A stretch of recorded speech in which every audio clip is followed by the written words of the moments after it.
Mobocracy নিয়ে আবার আলোচনা হচ্ছে। আমরা সম্প্রতি দেখলাম যে আইন শৃঙ্খলা পরিস্থিতির অবনতি হচ্ছে বেশ কয়েক জায়গায়। আজকেও বীরপুরে একেবারে দিনের বেলায় মানুষজন আছে, সেখানেই গুলি করে 22 লাখ টাকা ছিনতাই করা হয়েছে। এই আইন শৃঙ্খলা পরিস্থিতি হঠাৎ করে এত খারাপের দিকে যাওয়ার কি কারণ মনে হয়, বা এটা নিয়ন্ত্রণ করা যাবে কিভাবে? এই বিষয়ে তো আসলে রাজনৈতিক ঐক্যমত্য যেমন দরকার আছে, সরকারের একটি কঠোর অবস্থান নেওয়াটাও বেশি জরুরি। রাইট।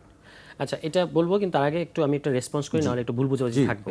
আমরা 47-এর প্রসঙ্গে এনেছি মানে 71 বাদ তা না। আমরা এটা একটা আমাদের ইতিহাসে বোঝাপড়া যে এটা ইতিহাসের ধারাবাহিকতায় ঘটেছে। তো 71-কে আমরা বারবার বলেছি এটা নন নেগোশিয়েবল, কিন্তু 47-কে মানে পাকিস্তান আন্দোলন আর পাকিস্তান রাষ্ট্র এক জিনিস না।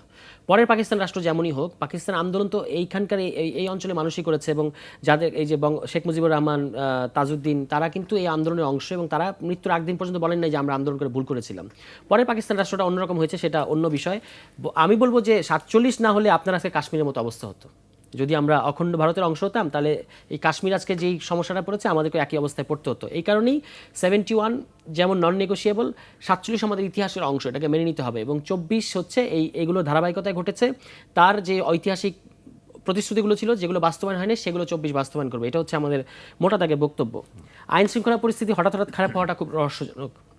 আমরা দেখেছি যে এইটা আইন শৃঙ্খলা পরিস্থিতিটা হঠাৎ হঠাৎ খারাপ হয়ে যায়।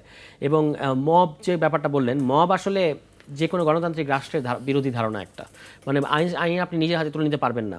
এই যে দিনে দুপুরে চাঁদাবাজি হচ্ছে, দিনে দুপুরে ছিনতাই হচ্ছে, এগুলো আমি মনে করি না যে আমাদের আইন শৃঙ্খলা বাহিনীর এই সক্ষমতা নাই তাদেরকে ধরার। তারা চাইলে এটা ধরতে পারবে, কিন্তু মুশকিলটা হচ্ছে যে কেন ধরছে না, বা কেন এই ঘটনাগুলো ঘটতে পারছে, কেন খুন খারাপিগুলো হচ্ছে টানা, এবং যে খুনগুলো হয়েছে, যে হত্যাকাণ্ডগুলো, বাড্ডাতেও একটা খুন খারাপি হলো, এগুলো একটা দুইটারও যদি স্বরূপ উদ্ঘাটন করা যায় যে এইগুলোর পেছনে এই কারণ, এবং শাস্তি যদি নিশ্চিত করা যায়, তাহলে এই ঘটনাগুলো আর ঘটবে না। কিন্তু সেই ক্ষেত্রে কোনো কোনো ক্ষেত্রে শিথিলতা দেখতে পাওয়া যাচ্ছে। আবার পরিস্থিতি এমন যে মানে আইন শৃঙ্খলা বাহিনীরও অনেক ধরনের সীমাবদ্ধতা আছে, সেগুলো কাটানোর জন্য রিফর্মের কথাটা এসছে। এই কারণে পুলিশ রিফর্মটাকে আমরা বারবার গুরুত্ব দিয়েছি যে এটা 1 নম্বর রিফর্ম, এবং এর জন্য আপনাকে পরের নির্বাচিত সরকার, গণপরিষদ ইত্যাদির জন্য অপেক্ষা করার দরকার নেই, এটা এখনই করা সম্ভব। 2007 সালেও যখন 1/11 সরকার ছিল, পুলিশ রিফর্ম তো হচ্ছে না, আমরা যতদূর জানি বা যতটুকু দেখেছি। এটা তো একটা খুব অ্যালার্মিং ব্যাপার যে পুলিশ রিফর্ম হবে না, মানে পুলিশ রিফর্ম যদি না হয়, কারণ পুলিশ কি আগের মতো অবস্থায় থাকবে? শ্রীলঙ্কায় গণঅভ্যুত্থানের পরে সাথে সাথে পুলিশ ব্যবস্থাটাকে রিস্টোর করা গেছে, কারণ তাদের একটা স্বাধীন পুলিশ কমিশন ছিল। আমাদের এখানে স্বাধীন পুলিশ কমিশন স্বরাষ্ট্র মন্ত্রণালয় হতে দিতে চায় না, এটা খুব অ্যালার্মিং। এখন এইটা এখনও আমার ধারণা অনেক ইস্যুর মধ্যে, মানে বাংলাদেশের যারা রিফর্ম যারা চাচ্ছে, যে জনগণের যে অংশ, তারা এখনও খেয়াল করতে পারছে না যে পুলিশ রিফর্মের একটা বাধা দেওয়া হচ্ছে ভেতর থেকে। এটা যখন তারা জানবে, আমার মনে হয় এটা নিয়েও প্রতিক্রিয়া তৈরি হবে।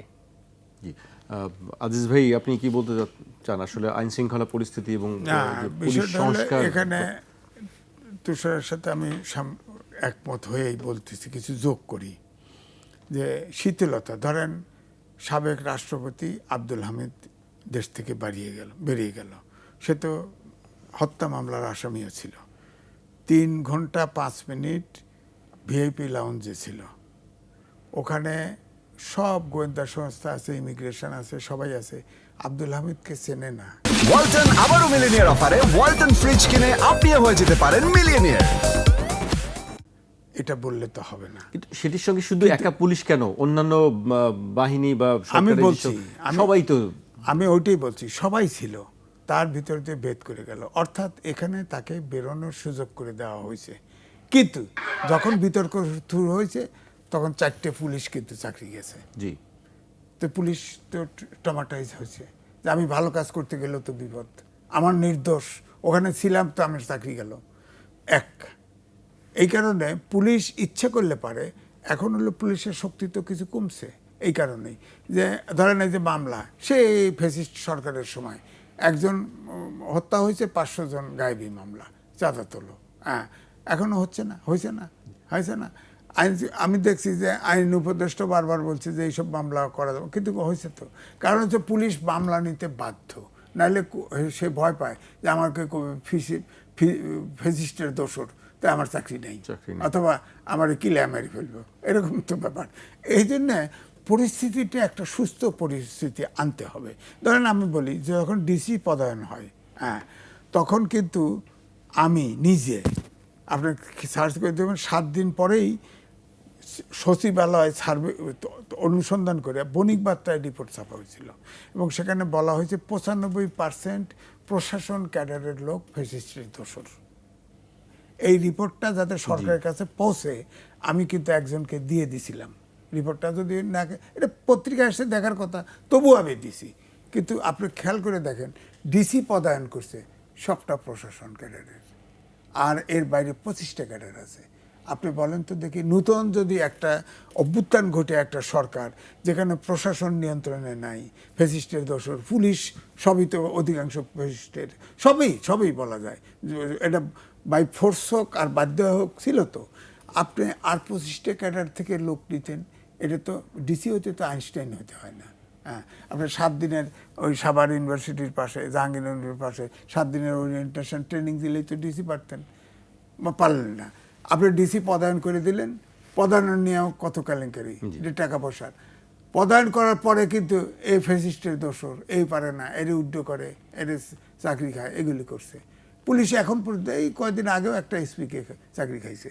তো তাহলে তো এটা তো আমার বক্তব্য হচ্ছে, প্রথম যে কাজটা করা ছিল যে সরকারি চাকরিজীবীর ভিতরে দোজ হু আর ক্রিমিনাল, তাদেরকে আইসোলেট করে সোজা জেলখানায় ঢুকা বিচার। হ্যাঁ, আর যারা মাঝামাঝি আছে তাদের একটা তবা তেলাপত বা কাজে লাগানোর চেষ্টা করা। আর এর ভিতরে তো নির্দোষ কিছু ছিল, তাদের আপনি সাধারণ ঘোষণায় দিতেন, তাহলে কিছু লোক তো নিরাপদ বোধ করতো। সে অর্থাৎ শুরুটা আমার কাছে মনে হয়েছে যে হঠাৎ করে এসে সরকারে ঢুকছে, হঠাৎ করে, আর কারো তো পলিটিক্যাল ব্যাকগ্রাউন্ড নাই, কোথার থেকে শুরু করবে কোথার থেকে শেষ করতে হবে এখনও বোঝে নাই।